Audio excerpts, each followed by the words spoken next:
Depression is often anxiety-based in our culture now because we're under such stress. And stress is even a vague word when you think about it. You might say you're really stressed because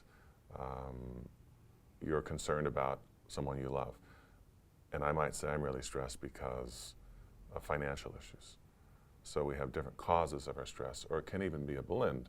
Someone could be stressed because their employer is hard on them, and every day they go to work and they're in sort of an aggressive environment, and they have financial issues, and they have a health issue.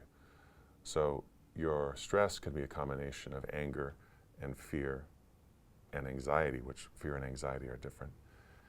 Anxiety is a huge issue. When people walk into my practice room, I can usually tell if they have an anxiety issue within 30 to 60 seconds because it's on their face and it's in their mannerisms and so on. And also, people who have anxiety quite often will forget to breathe. So they'll be sitting there and then you'll see that sort of thing where they haven't inhaled in 60 seconds and suddenly they remember because they're having this strange sensation in their body, which is suffocation coming on. Anxiety is often a symptom of unexpressed grief. And this really shocks people when they hear that, but I'll tell you this story that happened last year. So I gave a talk about the subject of happiness in front of a group full of CEOs and high-level marketing people. It was about half an hour, and then we had questions and answers, and then I left. I was outside the building waiting for a taxi. One of the CEOs had followed me out and wanted to talk to me about his sudden anxiety attacks that he was having, panic attacks, where he'd be at work and his neck would get stiff and he'd have a sudden headache and he'd want to run out of the room. And he said, you know, I've never had anything like this before in my life. And he's in his 50s. So he was really surprised to have this come on later in life. So he asked me if I had any insight into this. And I asked him a question that he wasn't prepared for. I asked him, how long ago was it that he lost someone? And he just stared at me. He said, what do you mean? I said, divorce, death, anything like that. He said, about 6 months ago, my brother died, and we were close. When did your panic attacks start? And he thought, around the same time. He wasn't connecting those dots, you see, because we're not taught anything about anxiety, depression, grief. In our society, we don't talk about these things. So I said, let me guess, you're a workaholic. He said, yes. I said, right after the funeral, you went back to work. He said, yes.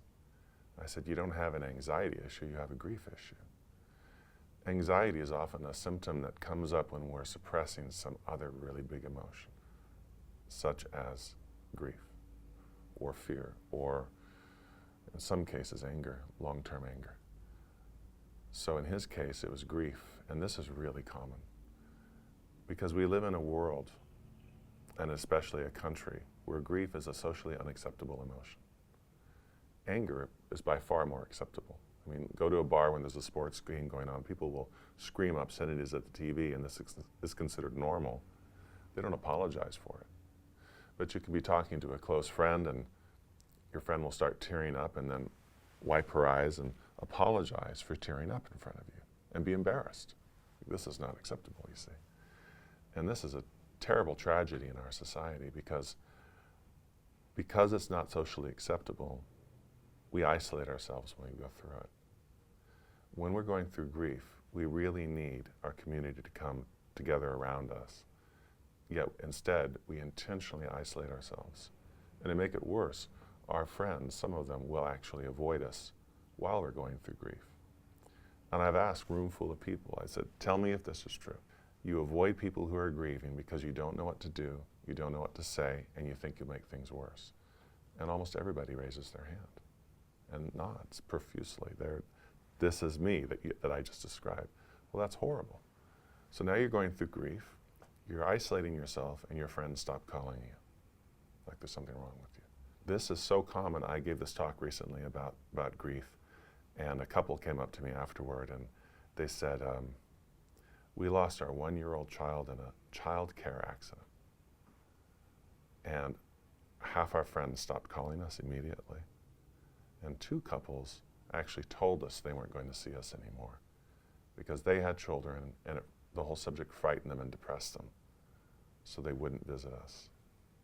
People just fled from them when their child died. So we suppress it. We're not taught what to do, so we push it down. And then the next thing happens in life and we push it down. And where? When you say push it down, where? Literally in your body. Your body stores these events. They store the grief and memories. And then when you do breathing exercises, it's like pulling the cork and all of these things come out.